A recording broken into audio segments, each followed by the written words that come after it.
So I went back to get my PhD in chemical engineering, tried to find a project or an advisor that would be renewable, try to find opportunities to start in on that field. And what I ended up doing was getting exposed to hydrogen production, which was a really interesting background and very useful for, of course, the modern energy infrastructure. People talk a lot about hydrogen as a thing that started under George W. Bush. I don't even know what you're talking about. What in the world? The hydrogen construct, like what? Hydrogen energy, so hydrogen fuel cells. So, this is something that got promoted a lot back in the late 90s.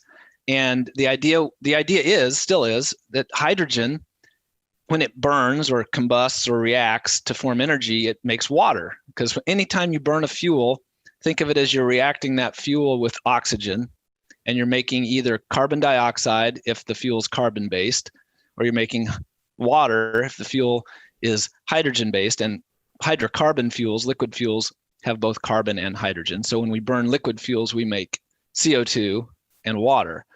So the idea of the hydrogen economy was, hey, we don't want CO2 because it's a greenhouse gas.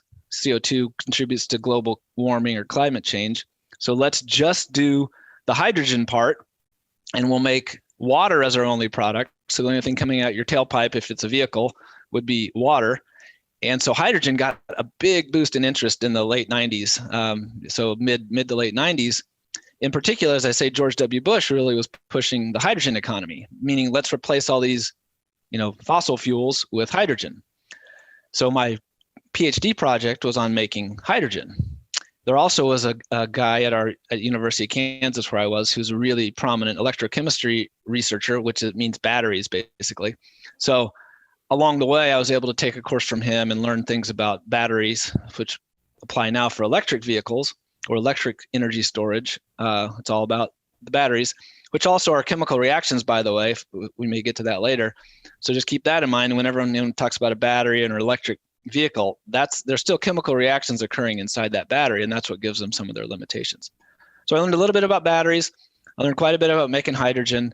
I also learned about biodiesel, which at the time was the only renewable or sustainable diesel fuel option. There's some more now. And so I realized that hydrogen had its limitations. I wasn't too excited about that as a widespread solution. It's a very niche thing. Batteries made a lot of sense, but you still have to have electricity. The electricity has to come from somewhere. At the time, it was mostly coal and natural gas. So the electricity in your batteries isn't from a sustainable source. And so as soon as I finished my PhD, I tried to find a job in the renewable diesel space or biodiesel space, and I was lucky enough to get on board with my company. And so I've now been working in biodiesel and renewable fuels for 14 years. So now I know a lot about that. So I know a little bit about everything, but the only thing I really know a lot about is renewable fuels or biofuels now professionally.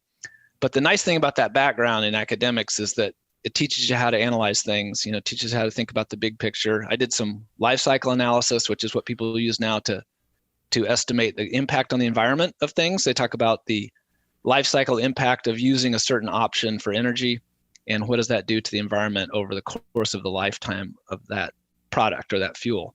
So there's all these little pieces kind of came together to make me sort of perfectly suited for doing what I do now, which is helping my company, but also talking to people. And I do a lot of public presentations.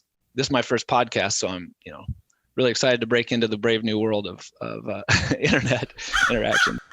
Thanks for checking out this podcast short. If you like this interview, make sure you hit the like and subscribe button and hit that bell so you always get notified about this podcast. And if you're really interested in conversations like this, you may want to consider joining the Articulate Ventures Network. To find out more, go to network.articulate.ventures.